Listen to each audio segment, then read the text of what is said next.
This is BBC One. Now the news with Anna Ford. The nation pauses to say farewell to Queen Elizabeth, the Queen Mother.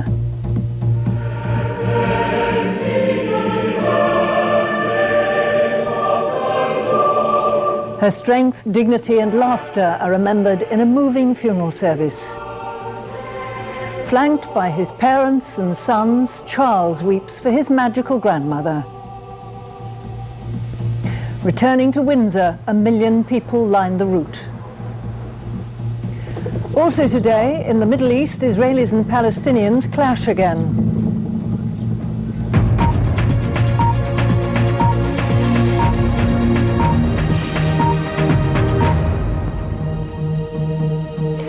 Good afternoon. The Queen Mother is on her final journey to the family tomb at St George's Chapel in Windsor.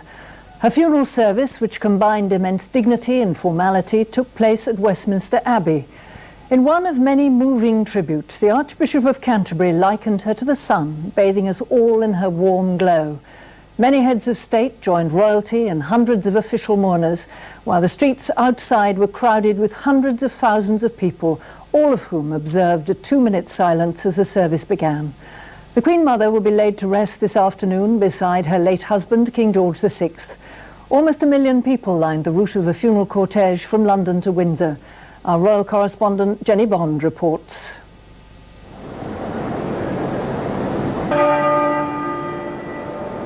In the Abbey, where the young Elizabeth Bowes-Lyon was married almost 80 years ago, and where in 1937 she was crowned Queen Consort, the tenor bell tolled 101 times.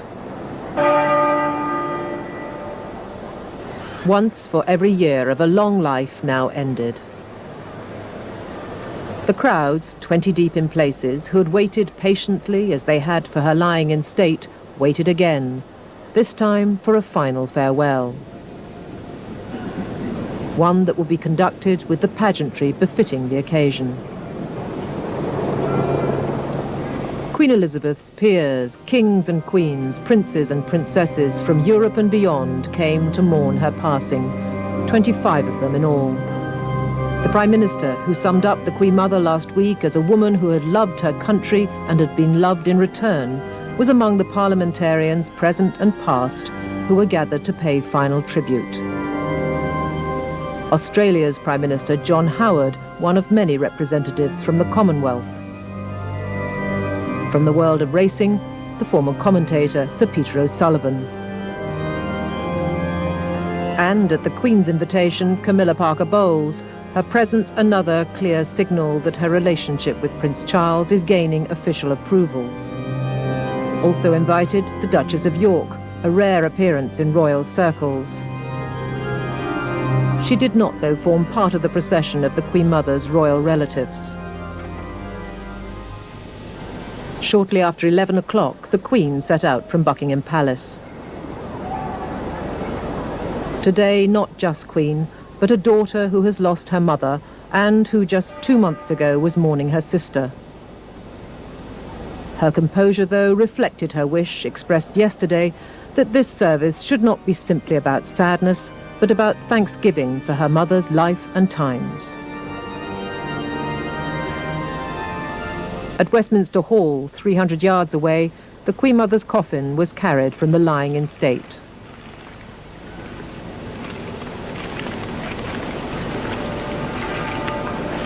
Forming up to escort her once again, her son-in-law and the grandchildren and great-grandchildren she loved. William and Harry, their memories of her now on record. She was, they said, someone who inspired them.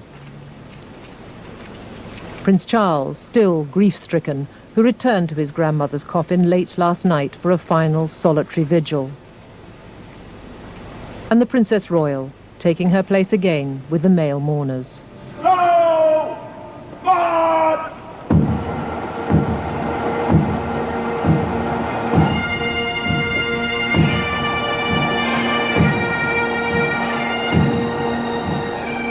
The massed pipes and drums of 13 regiments, a stirring echo of her Scottish roots, led the way. It was a procession marked by the order and dignity that were at the core of the Queen Mother's life.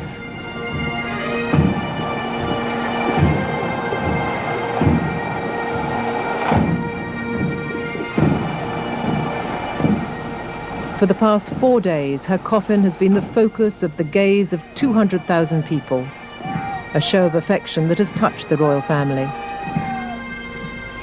Today they claimed it back, and as they arrived at the great west door of the Abbey, the Queen's entreaty for this to be not just about sadness seemed lost on them. As the coffin was borne along the centre aisle, the congregation may have reflected on the poem chosen by the royal family for the cover of the Order of Service. Its opening lines, "You can shed tears that she is gone, or you can smile because she has lived."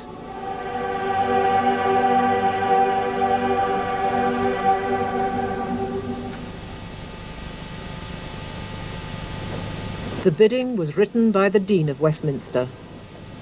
In gratitude we bid farewell to a greatly loved Queen, for her grace, humanity and sympathy, for her courage in adversity, for the happiness she brought to so many, for her steadfast pilgrimage of faith, for her example of service, and for the duty which she rendered unflinchingly to her country. We thank and praise Almighty God.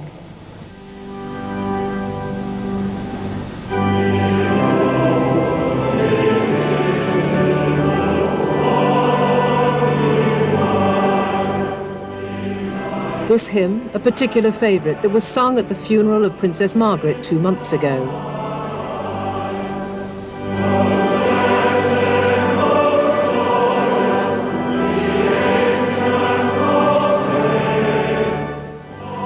Today, a poignant link between mother and daughter.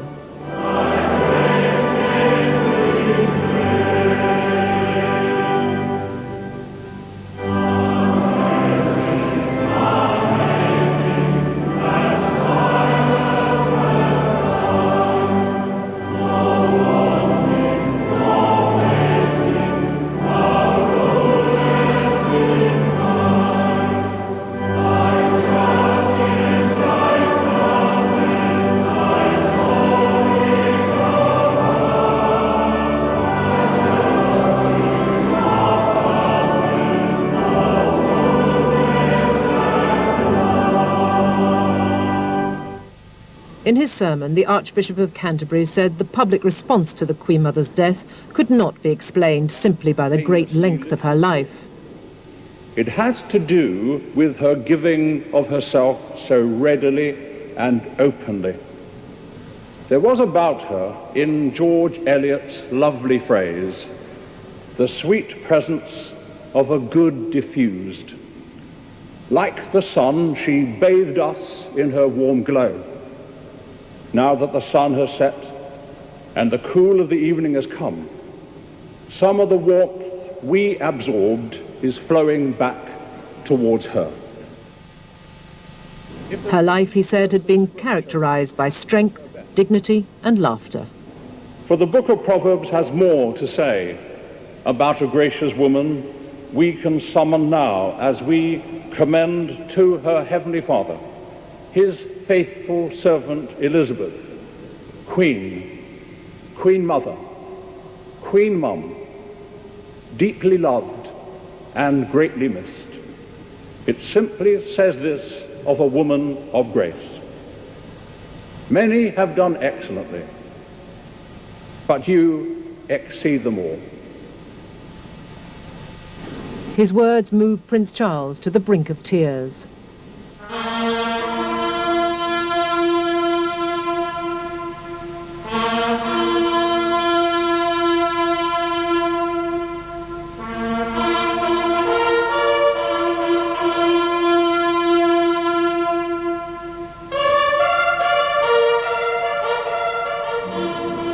The last post sounded for a woman who had witnessed a century of bewildering change, but had refused to be bewildered.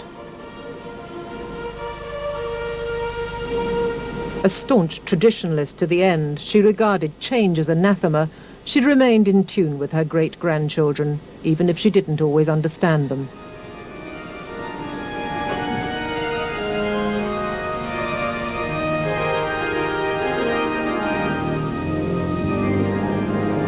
Her family remember her for the zest and laughter she brought into their lives. For many, she was a symbol of British determination and unity. And so to the final journey, back to Windsor, where she died 10 days ago. In life, she was credited with saving the monarchy after the abdication. In death, as thousands paid tribute to her, she may well have strengthened it still more. Jenny Bond, BBC News.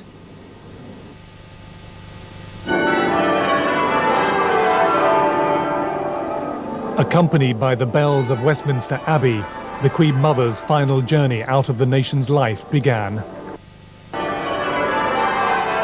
Gracefully, movingly, finally, her coffin was conveyed past a silent, dignified public. At the Mall, that silence momentarily broken by the engines of a special flypast. 2 Spitfires and a Lancaster bomber, the Queen Mother's wartime role affectionately remembered. And all the while, the people, in their thousands. The cortege, followed by the Queen and other members of the royal family.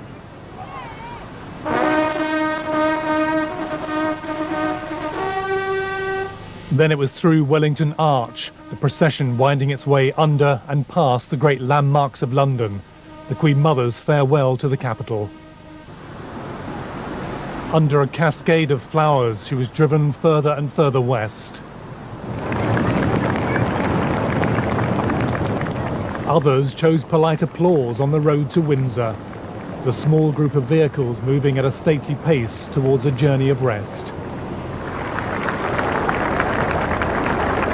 And on into the crowded streets of Windsor itself, a town turned out in force to pay its last respects. The last chance for a public to see her coffin as she prepares to take her place next to her husband and her place in history. Duncan Kennedy, BBC News. Thousands of people lined the streets of London in an impressive show of respect for the Queen Mother. Some had camped out in the streets overnight to be able to hear a relay of the service and to get a view of the funeral cortege. Our correspondent Robert Hall has been with the crowds. Answering the call of the pipes, scrambling for position after many hours of anticipation, drawn together in this act of remembrance. Really quiet for me. Okay, I've got to go to the side. Okay. Every effort made to ensure that even the smallest will have a story to pass on. I thought I was very lucky to be there because I knew that a very special woman was inside, and I was very sad that she died. I felt more sad than I did when I watched it on telly, and it feels more sad when you actually see it in real life. Some hurried to catch up with the cortege. Others unfolded their newspapers and followed the funeral service.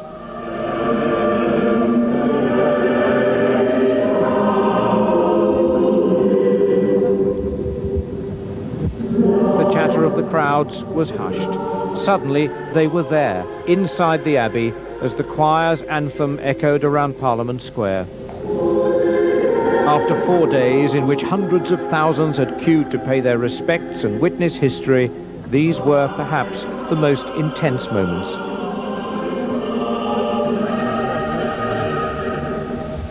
It was deep emotion all the way through, all the way through. There are times when I can hardly hold back the tears. My tummy turned, sort of thing. It just weird, like being in the heart of London. It was silent, and then for this coffin to go by, it was just really sad, really moving. The Queen Mother's final journey has allowed thousands more to pay their respects. Behind her, she leaves new friendships and a shared recognition of her place in history. Robert Hall, BBC News, Westminster. Throughout the length and breadth of Britain, people have shown their sympathy and respect for the Queen Mother by observing 2 minutes silence. Many shops and businesses were closed this morning. Here's Daniel Sanford. The Mersey ferry at 11:30 this morning. This is your captain speaking. Could all passengers now please observe the 2-minute silence for the Queen Mother? Thank you.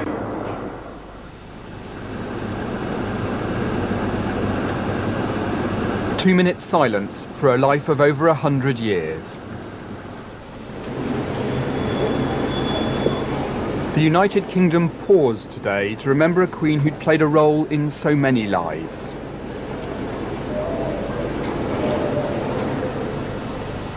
An extra grandmother to generations of schoolchildren.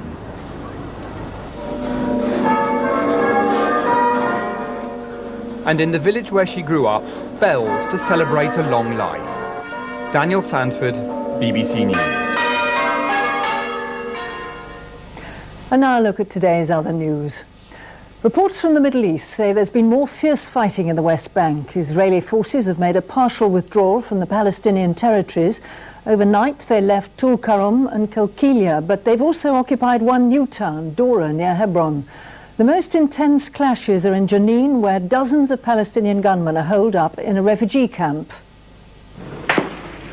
The Israeli army is suffering heavy casualties as it rushes to finish the offensive. With an American stopwatch ticking on this operation, troops are trying to hunt down the suicide bombers in days rather than weeks. These grainy pictures from the West Bank town of Kalkilia show the Israelis packing up, but they're determined to finish the job before they leave. There are mass arrests of Palestinian men and boys. Another suspect is taken away for interrogation.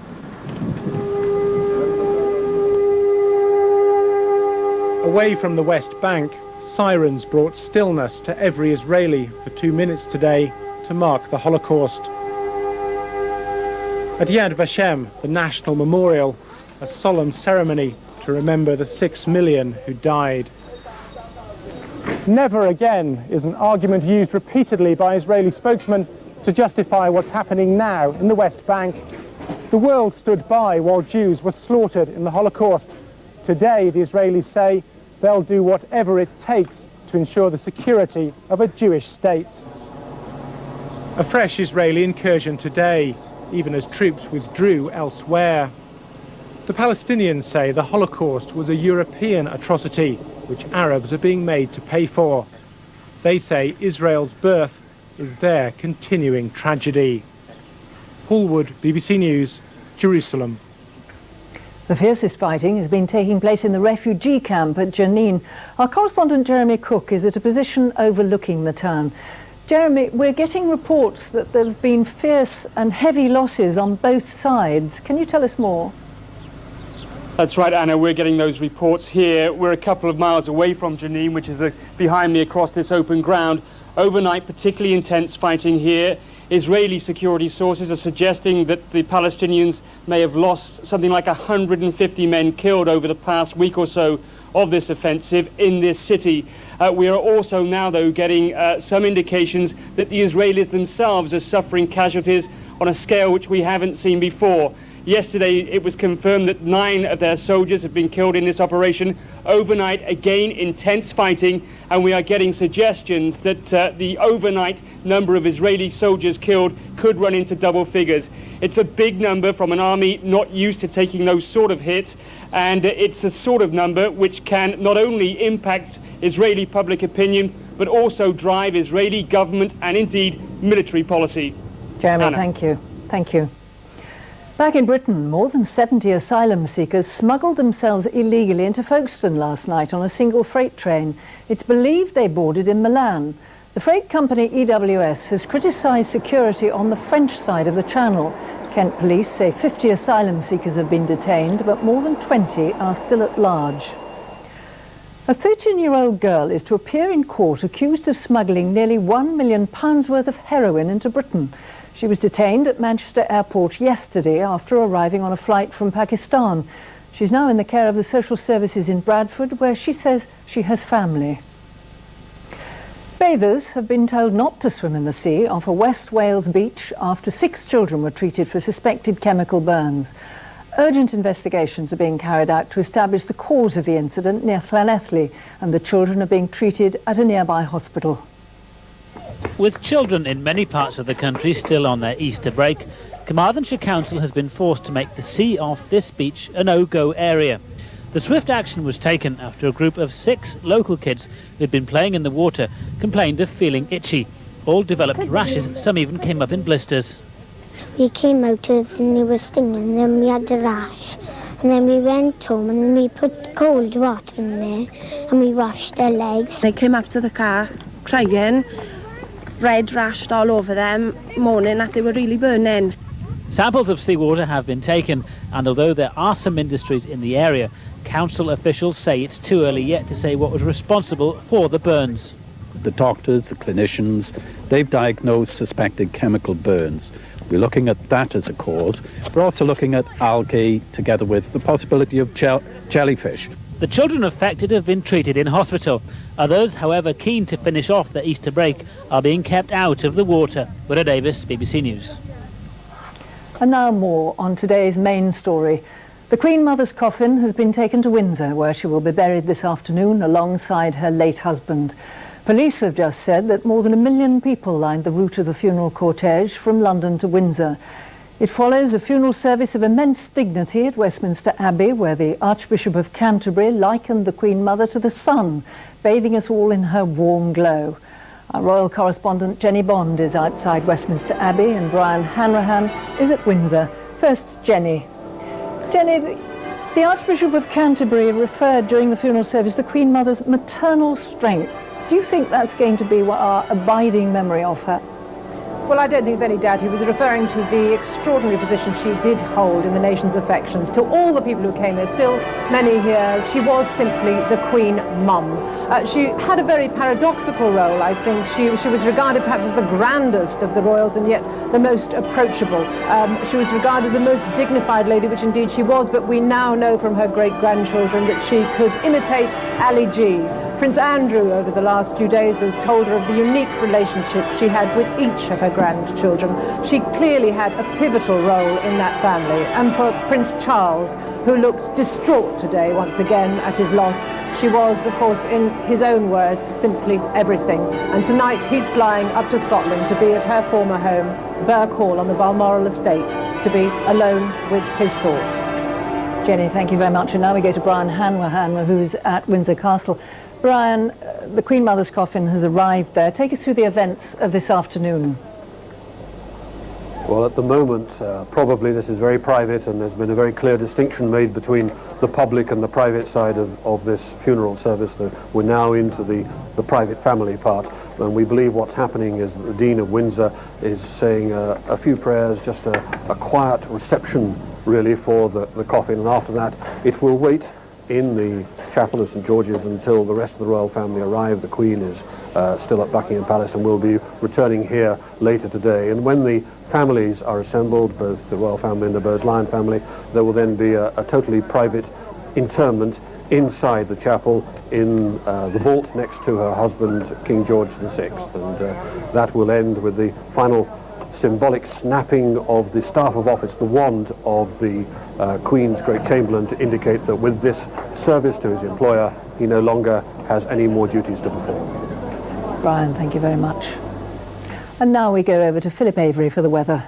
Philip.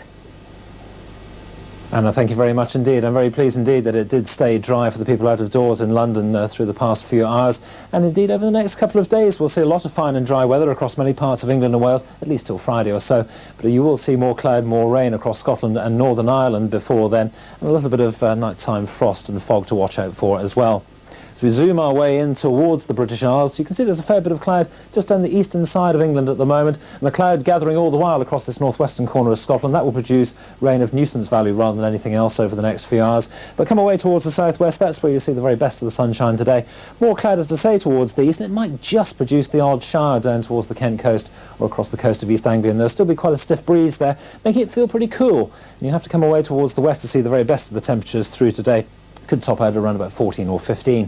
Now overnight we'll just organise that rainfall a bit more across the northern half of Scotland, maybe flirting with the north of Northern Ireland. Elsewhere though, well, the temperatures may just drop off, getting down towards frost valleys if you're very prone across the Welsh borders, and maybe in towards the Midlands as well.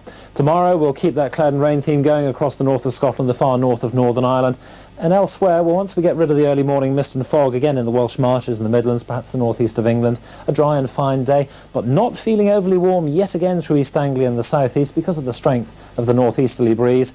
Temperatures around about 11 or 12. That front really doesn't move very far as we move on through Thursday, and only really starts to come south as we move on through the day on Friday, Anna. Thank you, Philip. At 2:25 our main story. The funeral of the Queen Mother has taken place in a simple, moving and dignified ceremony at Westminster Abbey. More than 1 million people lined the route of the funeral cortege from London to Windsor Castle, where the Queen Mother will be laid to rest next to her late husband. We leave you today with some of the memorable images of the day.